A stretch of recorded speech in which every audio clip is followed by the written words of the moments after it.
Happy Hump Day, everybody. Hey, we've made it halfway there. And not only is it Hump Day. What? It's National Dessert Day. What could be better? I mean, really, the stars are aligning for us this morning. They are. They really are. Hey, I forgot to mention, Ben. Guess what happened yesterday? What? Mercury's in retrograde. Oh, that's the worst. I know, I didn't want to ruin it for you, but I got to let you know. If you don't know what that means, just stay in your like little place. Stay in your lane. Denial and just act like Carolyn told it to me the other day, or a few years ago in my life. Has never been the same. Years.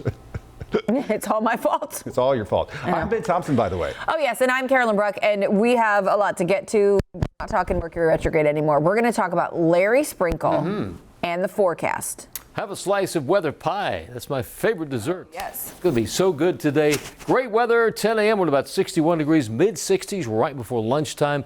A sunny afternoon. Pleasant weather will be in the mid-70s right around 4 o'clock today. Check your 7-day forecast taking into the weekend. Tomorrow, even warmer, upper 70s. Friday afternoon, there's a slight chance of showers, and then the cool air arrives just in time for the weekend. It's going to be rather chilly in the morning, lows in the 40s, but great weather during the afternoon. And look at that game day forecast, 67 the high on Sunday for the Panthers taking on the Bears at Bank of America Stadium. And that is your first one forecast, Ben.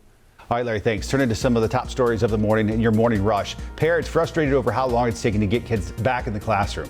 At last night's CMS board meeting, parents and teachers say online learning is not working for their kids.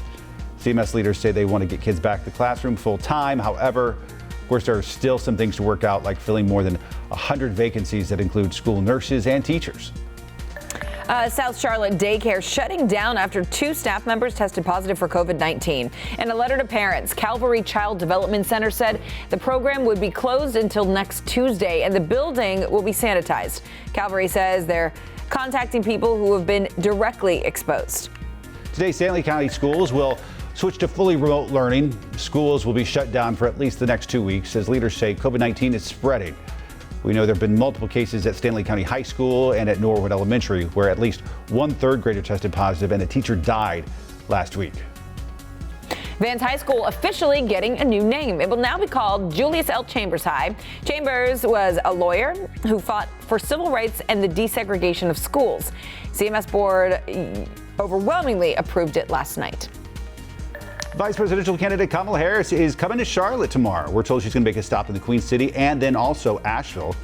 Details about the trip, though, not really released yet. President Trump's also going to be here tomorrow. He's expected to hold a rally up in Greenville, North Carolina. That is it for your morning rush. Good morning, everybody. So Mecktoberfest happened just over 2 weeks ago. But however, there are several cases, about 5 that we know of, confirmed of COVID-19 from it. So a lot of people are talking about this event and if it could possibly be a super spreader. We've been hearing from our health director, Gibby Harris. She thinks that there's more people that possibly have COVID-19 from this event because there were well over 1,000, about 135 got tested. So there could be some room for error there. We have received this letter in its entirety is on our website. It's pretty lengthy, so let me break it down for you from the founder of OMB. And there's a lot to it, but he's saying that 2 of the 3 days of Mecktoberfest went off without a hitch, and it wasn't until Saturday evening when things went off the rails a little bit. So went on to say the staff tried to control the situation. They didn't have much luck, that people are getting a, quote, distorted image of this event that happened about a month ago and the brewery. And the founder takes an issue with Harris, saying that everyone who went should get tested. He thinks it should be limited to people who went on Saturday night specifically. A lot of people are weighing in about the letter now on social media. Ashley said on Twitter that the brewery should have done a better job limiting how many people were allowed to attend.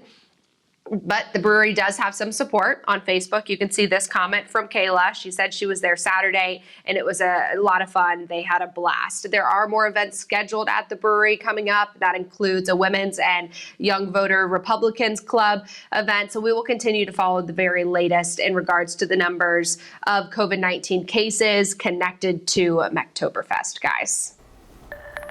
Rachel, thanks so much. This morning, Judge Amy Coney Barrett enters her final day of questions from the Senate Judiciary Committee. Yesterday, the Supreme Court nominee was asked to clarify her positions on issues ranging from abortion to the Affordable Care Act. She insists she has not been influenced by President Trump to vote in any certain way if she hears a case on health care. I am 100% committed to judicial independence from political pressure. So whatever people's, party platforms may be or campaign promises may be, the reason why judges have life tenure is to insulate them from those pressures. A vote on Judge Barrett could come in just 2 weeks' time. Time now to connect the dots when we make the news make sense. Early voting in North Carolina kicks off tomorrow, and already nearly 500,000 absentee ballots have been cast. And with several new options to vote early this year, we're expecting record-breaking numbers on both sides of the aisle. Voter turnout is expected to shatter records this election. So what does that mean for the outcome? Let's connect the dots. Experts are predicting the highest percentage voter turnout in more than a century. Forecasts suggest 150 million Americans will vote this fall. And while the coronavirus pandemic could make a dent in that prediction, not everybody is so sure. Many states, including the Carolinas, have expanded voter access in response to the coronavirus, expanding early and mail-in voting. And so far, early voting totals are backing up that record-shattering prediction.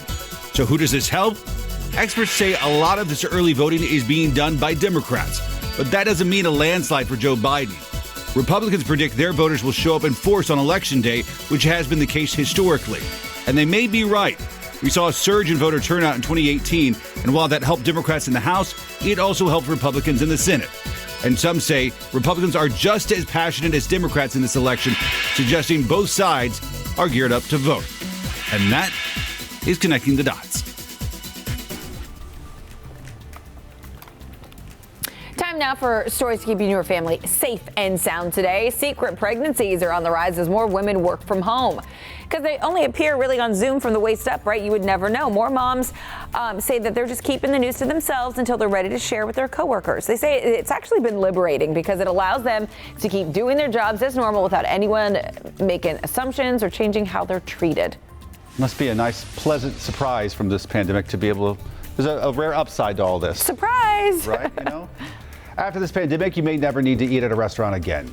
About half of us think we have at least one dish that could actually wow a chef. That's funny. I'm sure you do. I do not. 46% believe that we now have the skills to become a professional chef if we want to. Come on now, folks. 46% of us? Let's be real. Yeah. Chefs are a very talented group. Like unbelievably talented and skilled. Because you can put together some mix that came in a box. Is not what a chef makes. And You I said think it. myself as well. I know you think your soups and stuff are amazing. They're good, but I'm no chef for sure. Yeah. Hey, join us every weekday morning, 4:30 a.m. and make sure you celebrate National Dessert Day. Yes. Bye. Bye.